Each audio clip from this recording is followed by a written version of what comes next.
Hello, everyone. My name is JD Armada. I'm a developer advocate at Elastic.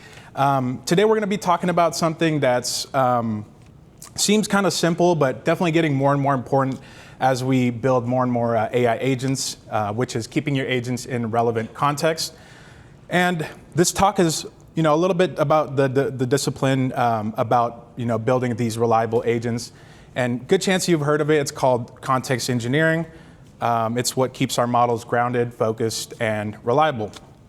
Going back to that rule that applies to both math and machine learning, garbage in and garbage out. So I'll talk a little bit about context engineering, kind of show you guys some of the new features that we have in Elastic to kind of bridge the gap between context engineering. So let's start a little bit with the world that we are in now. We have models with 1 million token context windows, Cloud Sonnet 4, Gemini 2.5, GPT 4.1, et cetera, et cetera. And we always constantly see news about these ever-expanding token context windows, right? They all brag about how much their models can, quote unquote, remember or how many tokens they can take in. And with that, you might have heard that the narrative that RAG is dead, or you might have heard something like, why bother retrieving anything? Let's just throw it all into the prompt, right? But over time, we're seeing that that can actually cause problems, that longer contexts don't automatically mean better reasoning. In fact, a lot of times they can make things a lot worse. Your models can get distracted by irrelevant tokens. Your agents can start repeating, wrong or outdated behavior, and hallucinations can spread through your system. So now we're not just fighting hallucinations, we're fighting different, context failure modes. So think about what happens when you overload an agent's memory. It'll start to drift. It clings to irrelevant or wrong instructions from earlier in the context, or it can completely forget what it was trained on. You might see it repeating tasks, ignoring some new data that you wanted to take in. And after that, it'll actually, slow down as it sifts through a bunch of junk tokens that it doesn't really need to reason. So the whole concept of context, it's supposed to make your agent smarter, right? But if you don't manage it correctly, it's like trying to work with like a 40-tab browser, or for me, it's more like 60 to 80 tabs. Definitely hard to stay productive that way. And that's sort of the core of the problem that the context is around. It's centered around attention, because even though you give your agent, irrelevant, wrong, or even dangerous information, your model still has to take it into account. It still has to pay attention to it. So just a small graphic on the spectrum of signal and noise, and that's where the real challenge is, signal versus noise. We definitely want to stray to the left with high signal. That's where we have focused, relevant, task-aligned data. But at the moment the irrelevant or conflicting information enters, we start drifting to the right a little bit, and the noise can drown that out, right? At high noise levels, we enter what is called the hallucination zone. That's where the model's reasoning starts to break down. So our goal as builders should be to maximize that signal to noise ratio, use the techniques that we already know to curate what the model sees, and protect it from distraction. So I read this really great article by Drew Brunig about how long context fails. I'll definitely be linking that at the end. And he outlined 4 main types of context failure. Number 1 is context poisoning. It's when bad data or hallucination enters the context and keeps getting reinforced. Number 2, we have context distraction, when the context is so long that the model over-anchors on it and forgets its training. Number 3, it's context confusion. When irrelevant info overwhelms the model, you'll get worse and worse quality of output, pretty much. And then finally, we have context clash, when new facts or tools contradict old ones, creating that conflict. And these context fails are why context isn't just a nice to have anymore, but it's actually an important engineering problem. So what is context engineering? It's not just one thing like RAG or prompt engineering. It's actually the whole collection of practices around it to help you provide the right information to large language models. Not all the information, but definitely the relevant one. And my favorite definition comes from Philip Smith, who says the new skill in AI isn't prompting, but it's actually context engineering. So think of it as everything you do before the prompt is even sent, deciding what data to include, or how to structure it, how to store it, and what tools your models can access. As Dexter Horthy puts it in his 12-factor agents paper, he says you need to own your context or the agent will own you. So some practical techniques to managing context. Number one, RAG is back, baby, let's go. So RAG is basically about retrieving only what's relevant, right? So instead of flooding the model with everything that you can fit into it, you can filter out that noise and just give it what it needs to reason through your problem. Second is structured outputs. Think of it as using schemas or like a contract in between that can help with your tool chaining as well as your workflows. Third, we have memory management. So agents need to know what to remember and what to forget. And we want to split that into long-term and short-term memory. Fourth is, I'm sure you guys heard of it before, it's prompt engineering. It's basically how we're going to frame our task. That'll help avoid confusion. And finally, it's tool selection, kind of like RAG. We just want to give it only the relevant tools that it needs. So let's dive a little deeper into each one of these topics. So RAG, retrieval augmented generation, sort of the foundation for all of this. It's about grounding your model's reasoning in real data retrieved from systems like Elasticsearch or other data stores and databases. Without RAG, an agent purely relies on what it was trained on. That means no awareness of new events that are coming in, no domain-specific knowledge, and a higher chance of hallucination, definitely, especially when you ask it to retrieve data that's not really easily accessible, like private company data or proprietary data, right? With RAG, you can dynamically fetch what's relevant. If we use the analogy of a book, it's like pulling out a single chapter instead of throwing the whole book or the whole library at an LLM. And for me, I see it as the first line of defense against that noise. And despite the hype that people are saying RAG is dead because of the long context windows, I think that we're actually seeing that it can be quite the opposite, right? Search and retrieval is kind of becoming popular again and sort of on the forefront of building these reliable agents. Again, without retrieval, these long contexts can lead to context confusion. Basically, RAG keeps our model laser focused. Now we can talk a little bit about structured outputs with free-form data. It's really great for chatting, but terrible for chaining tools together or workflows together. Structured outputs let you define a schema or contract. For example, JSON, or for my JavaScript developers, we have Zod, just to make sure our response has predictable keys and data types. That means your downstream system can reliably parse these responses. Your agents can talk to each other or, again, chain your workflows or your agents together without too much guesswork. And you can prevent that context poisoning that we mentioned earlier. This is why OpenAI, LangChain, and our new agent builder all support schema enforcement. It's the difference between, this data looks kind of right and, okay, this is an object that our system can actually use. So next up, we have prompt engineering. It probably feels super old school now, but definitely still a big part of context engineering. To me, a good prompt isn't just giving it instructions. It's more of it, or we should look at it more like a structured request. Some of the things that you can define is like the directive. It's basically what you want it to get done. The exemplars, examples of good responses or outputs. Output formatting, you want it to output in JSON or Markdown, et cetera, et cetera. Style and tone, basically how you want the output to be expressed. The role is the model acting as like a travel agent or a data analyst. And additional info is just any supporting context you want it to use in its reasoning. Other words, prompts aren't just text, but it's containers for context. Research has shown that, like Wei's chain of thought prompting paper, that structured prompts dramatically improve reasoning. So even though we've moved beyond, prompt hacking, this skill still matters a lot in context engineering, especially when you pair it with different retrieval techniques and when you use things like schemas. Then we have memory, which I feel like is still a very misunderstood part of agent design. Just like humans, AI systems rely both on short-term and long-term memory. Short-term is like your chat history. the immediate conversation or the task at hand.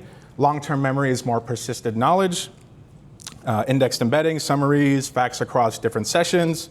And without proper memory management, your agents will either forget everything or it'll carry too much baggage from the past. And again, those memory problems lead directly into context poisoning that we mentioned earlier. And we've seen this in the wild. In a report by Gemini 2.5, they had a Pokemon playing agent, and it started repeating the same move over and over again instead of trying to look for novel ways to solve a problem. So with that, we can see that growing context actually hurt its reasoning.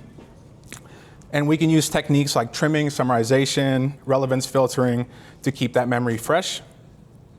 Also, why tools like LangGraphs has state management, retrieval-based memory by design. So our new agent builder doesn't manage memory natively, but we're working on integrations with all the major frameworks to implement it, as well as eventually we'll be able to support that. And then we can take this a bit further by building multi-agentic architectures and separating memory and context for each agent. Finally, we have tool selection. LLMs now are multi-tool, at least the ones that have tool capabilities. They can search, call for APIs, query databases, generate charts, right?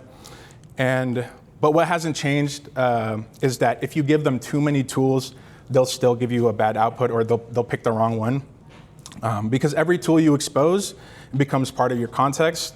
Too many overlapping descriptions, and your model's gonna start calling the wrong tool. It's a failure mode called tool confusion. And studies show that smaller tool sets dramatically improve the accuracy.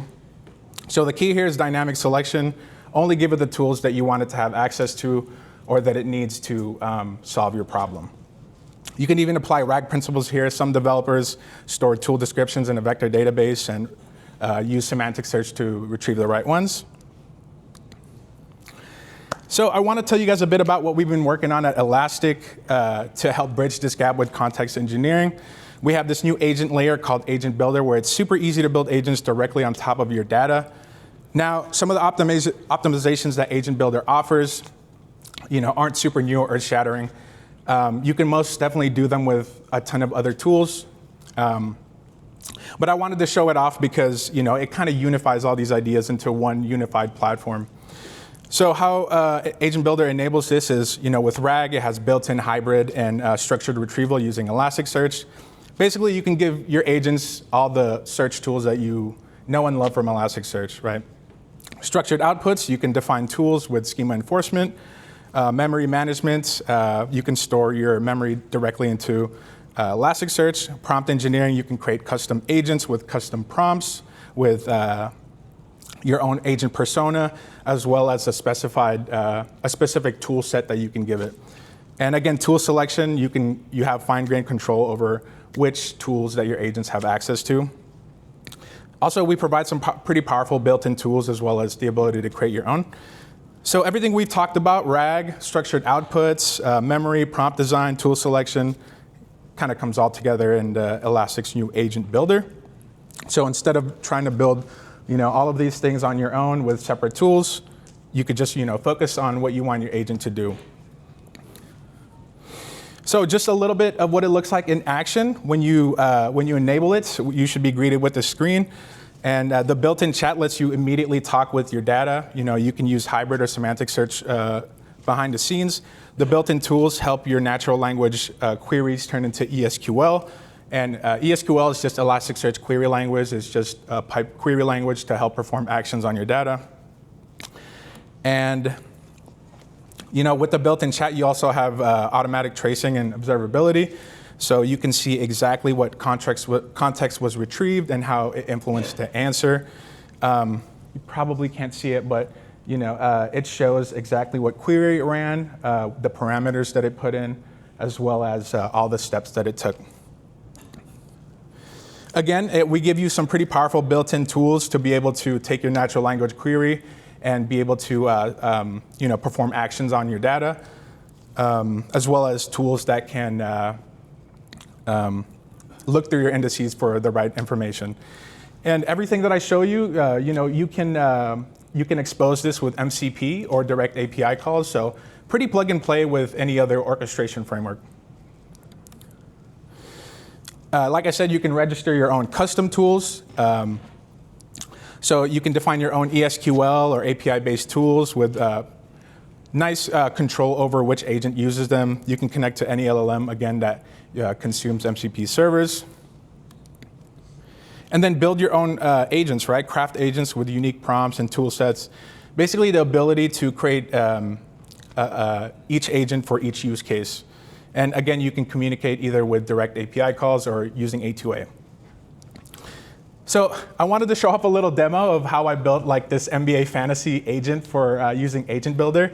I don't know if you guys heard the news that AWS East 1 is down again. So I ended up just taking some screenshots. But basically, I wanted to be able to ask a query like, who should I add to my fantasy team? LeBron James or Stephen Curry? And it would be able to look through my indices for historical game data and be able to aggregate those in order to give me a recommendation. So the first thing I did was I indexed a bunch of data into my index, player game data, their matchups, as well as some news articles. And I built a tool to find me the historical averages against a specific opponent. I'm saying from my index NBA game data where the player name matches a parameter as well as the opponent team name. We want to get the average for the field of points and assists. And then I also built a tool that uses semantic search with filters to filter relevant news because how a player performs is not only with raw stats, but you need narratives that you'll find in news articles like trades, injuries, et cetera, et cetera. So I also created a custom agent with a specific system prompt. If you guys know how to create a system prompt, it's basically something that you'll have to iterate over and over again with different models. Smaller models, you're going to want to be a lot more explicit in how you guide it. But with some of the larger models, you don't have to be so explicit. So I just gave it like a function, a primary function, a role, and some example outputs. Use this tool, then use this tool, gave it some example workflows. And then I gave it the query, who's a better pickup for my fantasy team, LeBron James or Steph Curry? It was able to pull out the next game for each player, aggregate their stats, give me some recent articles using semantic search, and then give me a recommendation at the end, which is pretty cool. It says LeBron James is the better fantasy player. In real life, he's actually injured right now, but we do like this because I'm a big LeBron fan. And then, like I said, there's automatic traces and tool calls built in. So as we can see, it called the correct tools for finding next matchup. And then it gave me all the steps as well. And just to show you guys how easy it is to connect to Cloud Desktop, I connected it using MCP. I asked it, what are the available tools in my Elastic NBA agent? And then it came up with the built-in tools as well as the custom tools that we created on our own. So some key takeaways, just to wrap up, here's the main idea of bigger context windows doesn't automatically mean better reasoning, but better context management does. And in order to build reliable agents, we want to use techniques like filtering with RAG, constraining with structured outputs, effectively managing your memory, guide it with clear prompts, and simplifying your tool set. And that's pretty much context engineering. That's how you keep your agents relevant, efficient, and reliable. Just real quick, I want to talk about some of the limitations with context engineering, especially as we start building enterprise LLM applications. Some new challenges include, it's still a pretty manual process to curate this context. Engineers are spending more and more time assembling it. How scalable is this really?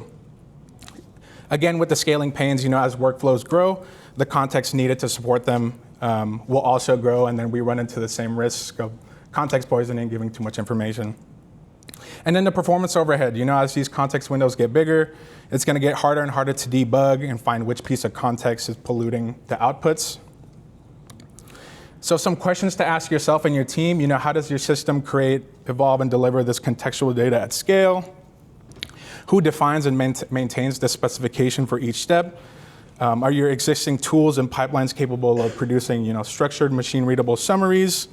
And what mechanism do you have to observe, trace, and optimize that workflow? Some of these, like tools, pipelines, observability, can already be helped a ton by using something like Agent Builder that already has that natively. or a bunch of other orchestration frameworks as well. So as the landscape of LLMs and AI agents are always shifting, I think we'll see more automated workflows where we see more automated systems to curate and manage that context automatically as part of the core software architecture. And that's pretty much my talk. Here are my sources. And let you take a picture of that. Some great articles in there. And if you guys want to connect, I'm over at the table, Elastic table at the expo floor. Yeah, I'd love to chat about anything with agents, and come say hi, grab some swag, and thank you guys so much for listening.